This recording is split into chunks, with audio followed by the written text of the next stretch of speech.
नमस्कार दोस्तों, क्या आपने कभी ऐसे मंदिर के बारे में सुना है जहां साधारण समय भी एक अलौकिक अनुभव जैसा लगता है? जहां हर पत्थर, हर घंटी और हर दिया किसी रहस्य की कहानी कहता है। आज हम आपको लेकर चलेंगे दक्षिणेश्वर मंदिर, जो न सिर्फ एक धार्मिक स्थल है बल्कि रहस्यों, चमत्कारों और दिव्यता से भरपूर एक जादुई दुनिया है। वीडियो को अंत तक जरूर देखिएगा, क्योंकि हम बताएंगे एक ऐसा रहस्य जिससे आज तक विज्ञान भी कोई उत्तर नहीं दे पाया है।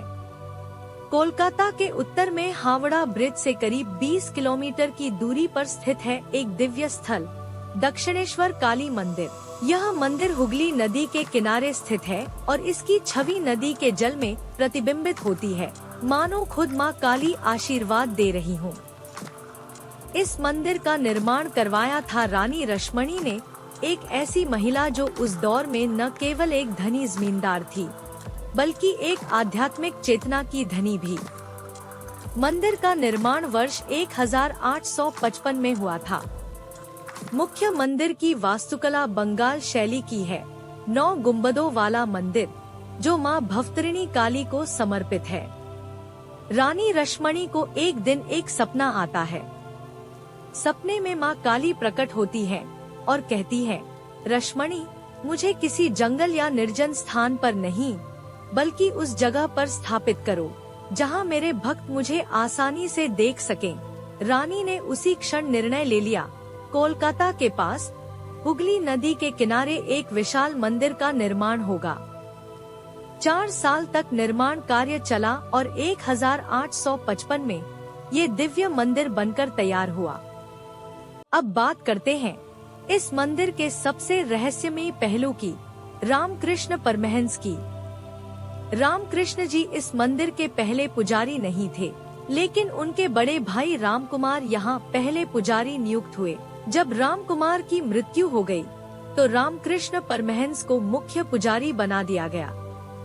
तब से इस मंदिर का इतिहास एक नए अध्याय में प्रवेश करता है।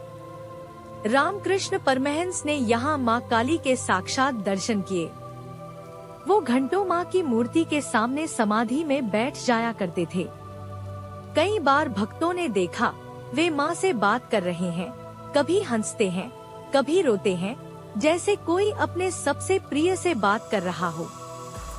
अब आते हैं उन घटनाओं पर जो इस मंदिर को अलौकिक बनाती हैं।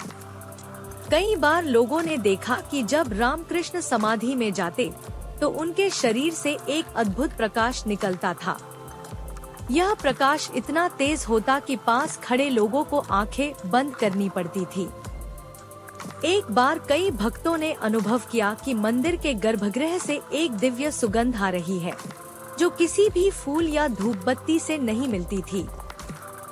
कुछ भक्तों ने दावा किया कि उन्होंने मां को मूर्ति से निकलते हुए देखा, जैसे वो मंदिर में घूम रही हो।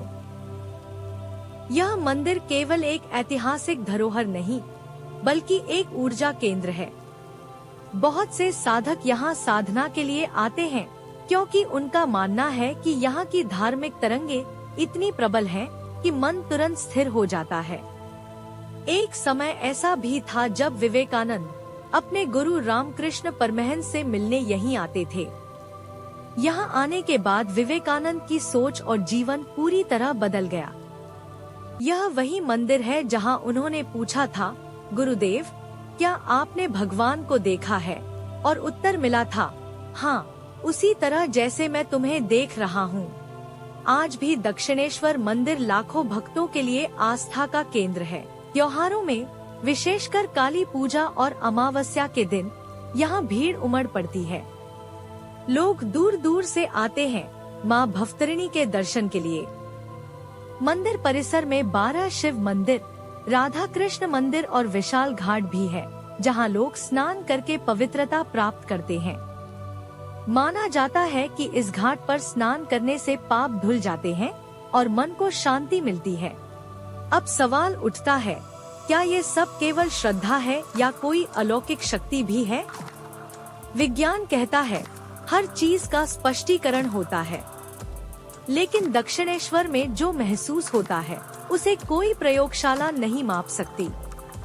क्या रामकृष्ण परमहंस की समाधि एक मानसिक स्थिति थी या वाकई कोई दिव्य अनुभूति? क्या माँ काली की मूर्ति में प्रकट होती चेतना केवल कल्पना है या कोई उच्चतर शक्ति का संकेत? ये सवाल आज भी अनुत्तरित हैं। मंदिर के नीचे एक गुप्त तहखाना होने की बातें कही जाती हैं। कुछ लोग कहते हैं वहाँ साधकों ने वर्षों तप किया। रानी रश्मणी की मृत्यु के बाद भी मंदिर में चमत्कारिक घटनाएं होती रहीं। मंदिर के निर्माण के दौरान कई बार निर्माण रुक गया, लेकिन हर बार मां के नाम से आगे बढ़ा। दक्षिणेश्वर मंदिर केवल एक धार्मिक स्थान नहीं, एक आध्यात्मिक यात्रा है। यहाँ हर कदम पर इतिहास बोलता है और हर कोना आपको ईश्वर के करीब ले जाता है। अगर आपने अभी तक इस मंदिर के दर्शन नहीं किए हैं, तो एक बार जरूर जाएं। शायद आपको भी उस दिव्य शक्ति की अनुभूति हो जिसने रामकृष्ण परमहंस को भगवान का साक्षात्कार करवाया। अगर आपको यह वीडियो पसंद आया हो तो लाइक करें, सब्सक्राइब करें और इस वीडियो को अपने दोस्तों के साथ जरूर शेयर करें। कमेंट्स में हमें बताइए, क्या आपने कभी कोई ऐसी अलौकिक अनुभूति की है किसी मंदिर में? फिर मिलेंगे एक और रहस्यमय यात्रा में। तब तक के लिए जय मां काली।